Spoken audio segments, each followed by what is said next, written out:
Nah itu tadi oret-oret ya, tidak makan waktu 2 menit sudah jadi seperti ini. Kalian kalau punya pensil warna atau spidol berwarna boleh diberi warna ya. Bisa diwarna. Jadi langsung hitam putih aja. Oke, spidol ya. Sekarang gambar yang sudah jadi ini yang sesuai yang kita inginkan kita gunting ya sesuai bentuk yang ada ini. Oh ternyata digunting anak-anak, digunting sesuai dengan bentuk yang digambar itu tadi ya, ya. bentuk yang digambar. Wah ini berarti tidak ubahnya seperti membuat wayang. Seperti itu, tapi nanti enggak seperti wayang. Nanti anak-anak lihat hasil akhirnya ya. Prosesnya, kalau Paman Sam mengatakan prosesnya seperti membuat karya wayang, wayang kulit atau wayang kerdus. Ternyata kata Pak Watoni, ya tidak seperti wayang, tetapi ada satu bentuk yang lain. Pak Watoni berharap anak-anak melihat hasil akhirnya. Wah, bagaimana ini hasil akhirnya? Ternyata bukan seperti wayang. Begitu anak-anak. Nah, inilah kreativitas seniman itu memang kaya anak-anak.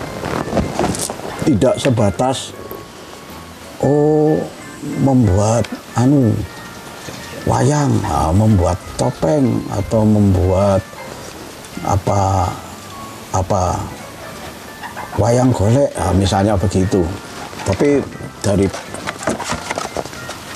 karton-karton bekas begini sudah bisa membuat karya-karya macam-macam. Ya itu terserah dari kreativitas anak-anak. Ini rupanya ini ada kardus ini nanti ya. Apa? Jadi kardusnya ini nanti sebagai alas dari karya ini ya, seperti patung nanti jadinya.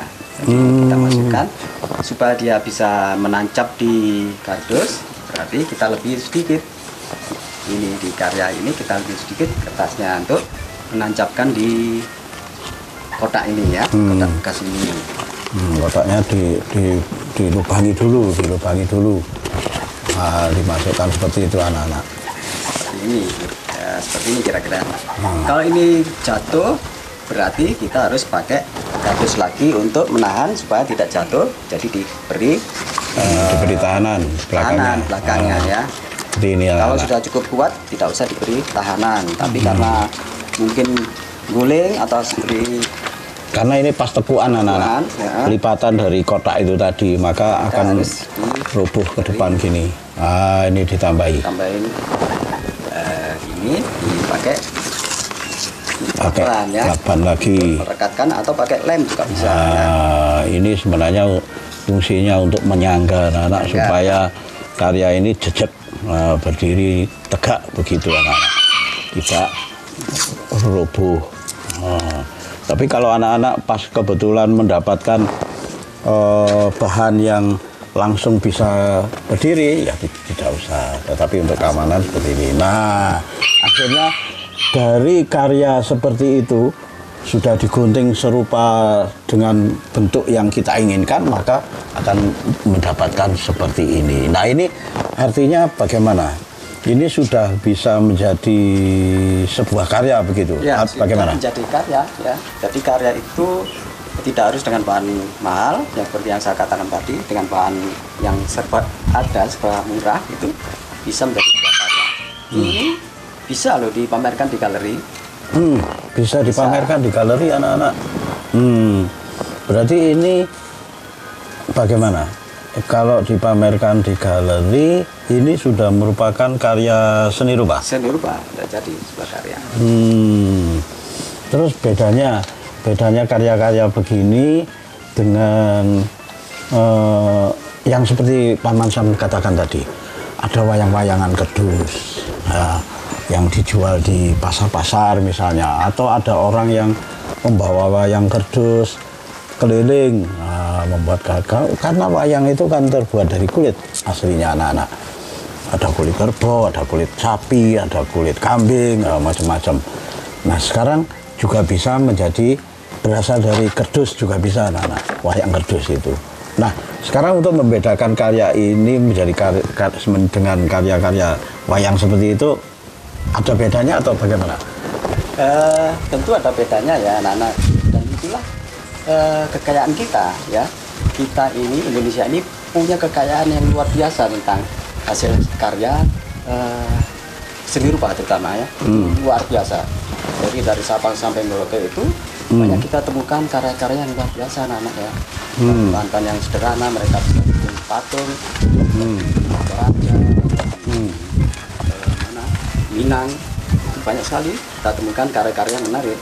Dan salah satu sumber inspirasi juga dari sana juga bisa ya. Jadi inspirasi itu bisa dari melihat kekayaan ragam budaya yang ada di Nusantara. Jadi itu menjadi inspirasi kita juga untuk membuat sebuah karya.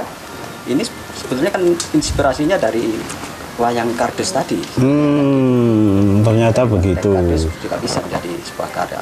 Cuman bentuknya tidak seperti wayang, kita kreasikan sendiri.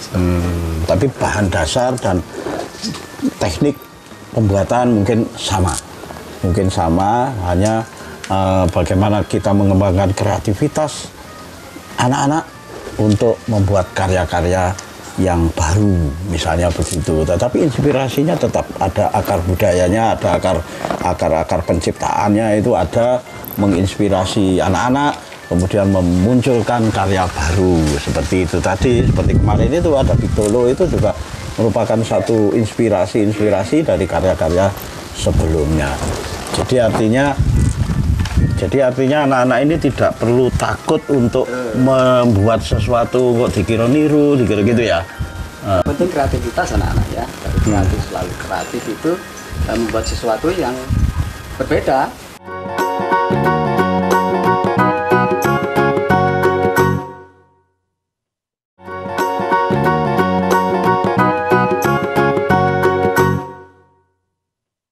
Kreatif itu selalu membuat sesuatu yang berbeda, meskipun asalnya tadi dari melihat sesuatu yang kita senangi, kemudian tapi kita rubah menjadi sesuatu yang baru menurut kita. Kreativitas di situ. Ya itu anak-anak sudah ada gambaran dari Pak Watoni tentang bagaimana memunculkan kreativitas, memunculkan karya-karya baru dengan inspirasi yang lama. Anak-anak tidak perlu takut. Waduh, nanti kalau buat gini nanti di seneni karo wong tuwek jarine gak ilo, misalnya begitu. Tidak perlu begitu, tidak perlu takut begitu. Wah, ini tidak pakem ini. Memang ada sendiri, ada jalurnya sendiri. Kalau kita menurut pakem tetap pakem. Tapi kalau di luar itu kenapa tidak? Jadi anak-anak kalau misalnya membuat wayang, misalnya ini kan inspirasinya dari wayang itu tadi, misalnya inspirasi dari wayang.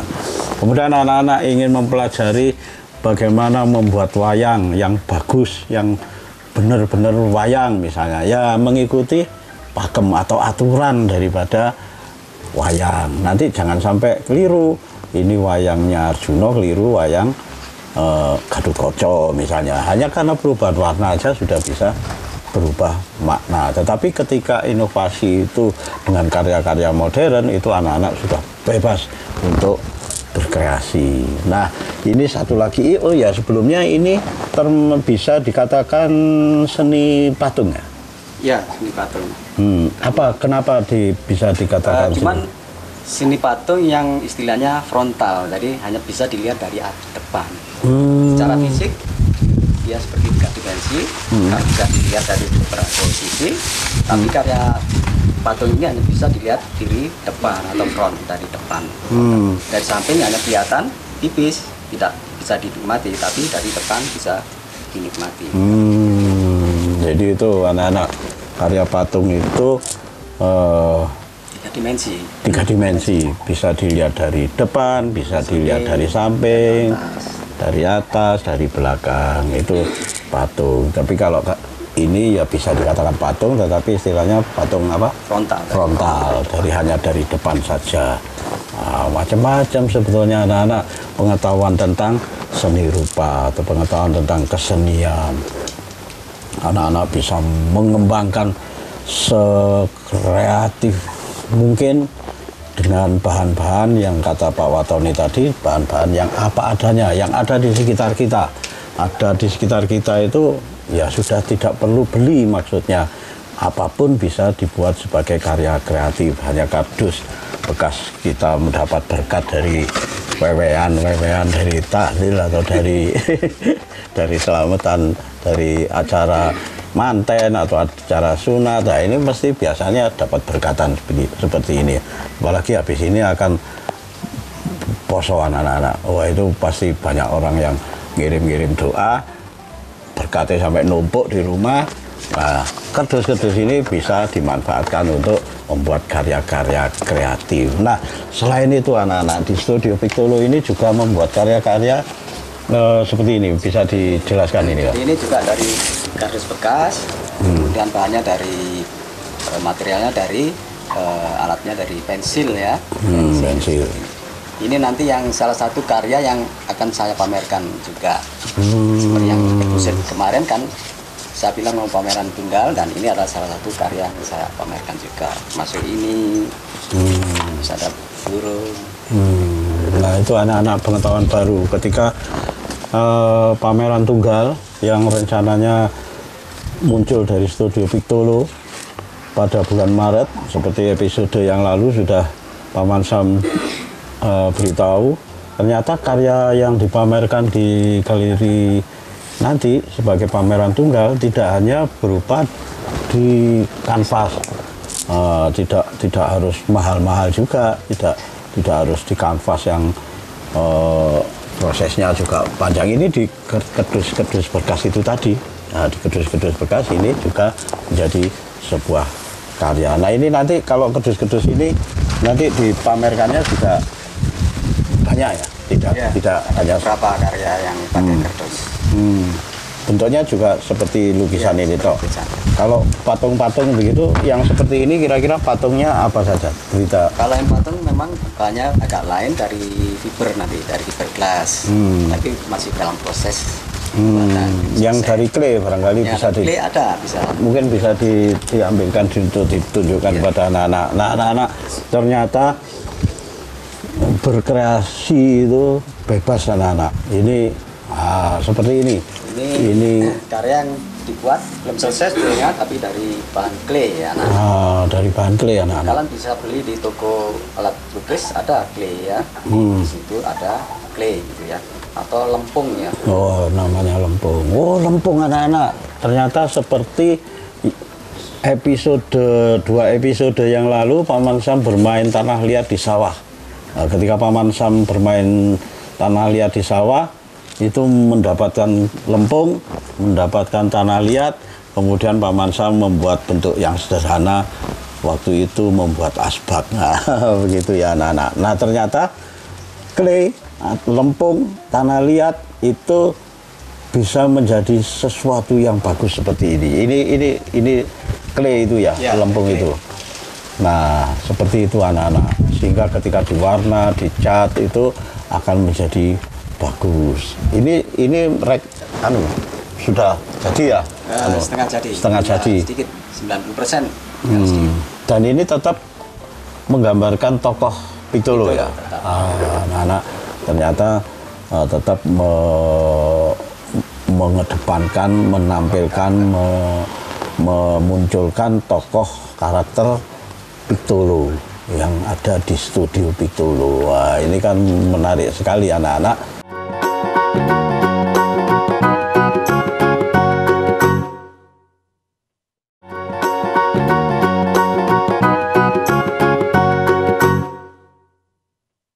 Nah, ini juga, ini anak-anak besar ini.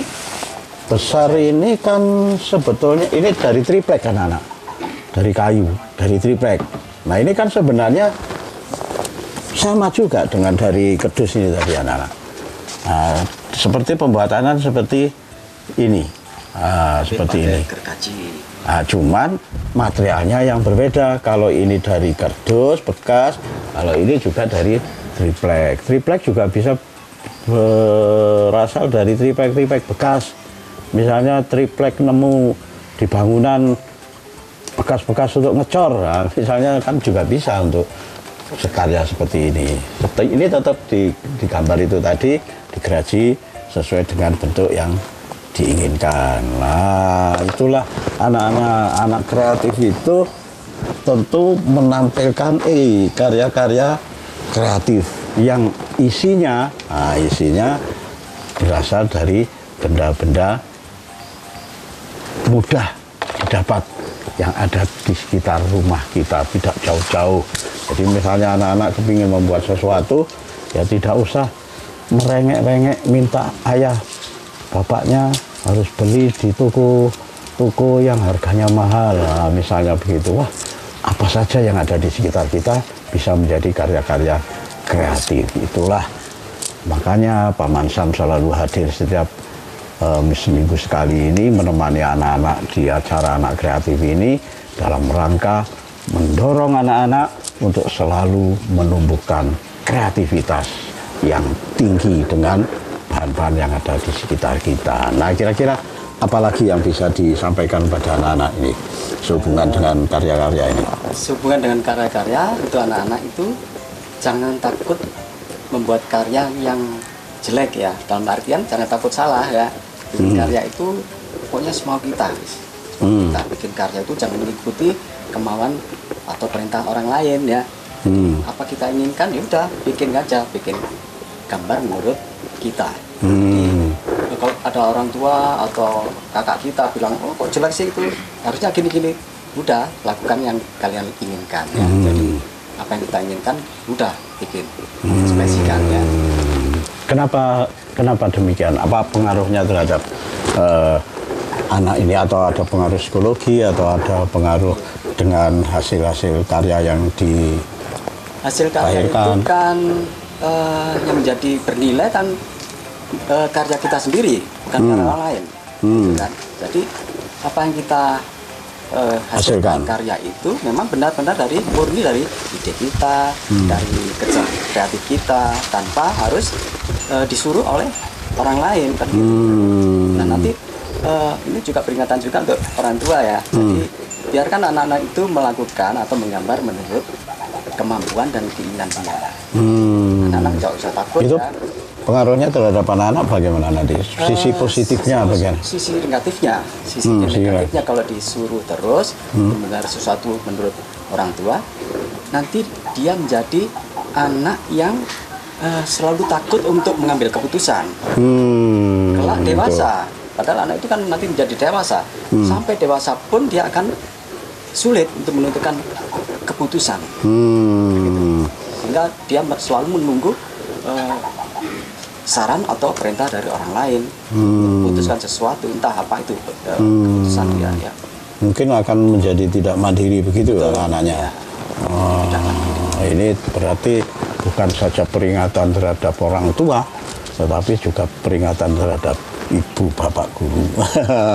Itu kalau Paman Sam mengatakan seperti itu. Nah, Paman Sam sering loh melihat kalau anak-anak itu dileskan gambar misalnya, atau disuruh latihan menggambar, itu biasanya hanya kalau menjelang lomba. Kalau menjelang lomba sama ibu guru atau bapak guru, ayo latihan gambar. Nah, itu dengan harapan apa?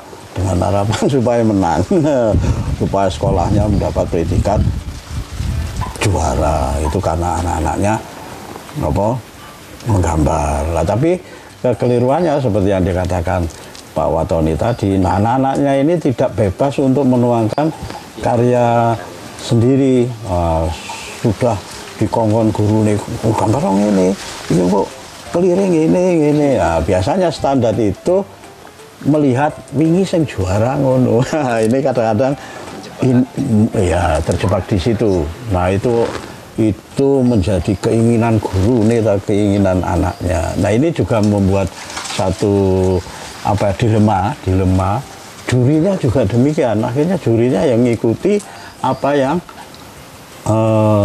umumnya. Nah, itulah makanya Bapak Ibu guru kalau mencari juri, ya juri-juri yang benar-benar mengerti tentang psikologi seni, bagaimana psikologi anak-anak terhadap dunia senian. Nah, di situ akan menjadi bagus ke depannya. Tetapi tentu saja juri-juri semacam itu biasanya banyak yang protes. Nah, itu karena wah gambarnya ini kok bisa menang. Padahal itu karya yang jujur, karya yang murni, karya yang original. Wah, ini kan menjadi dilema bagi ibu guru. Tetapi untuk menuju Indonesia Emas, anak-anak harus kreatif, harus punya daya kreativitas tinggi. Itulah sebabnya Paman Sam selalu berpesan, anak Nusantara harus kreatif. Sampai jumpa.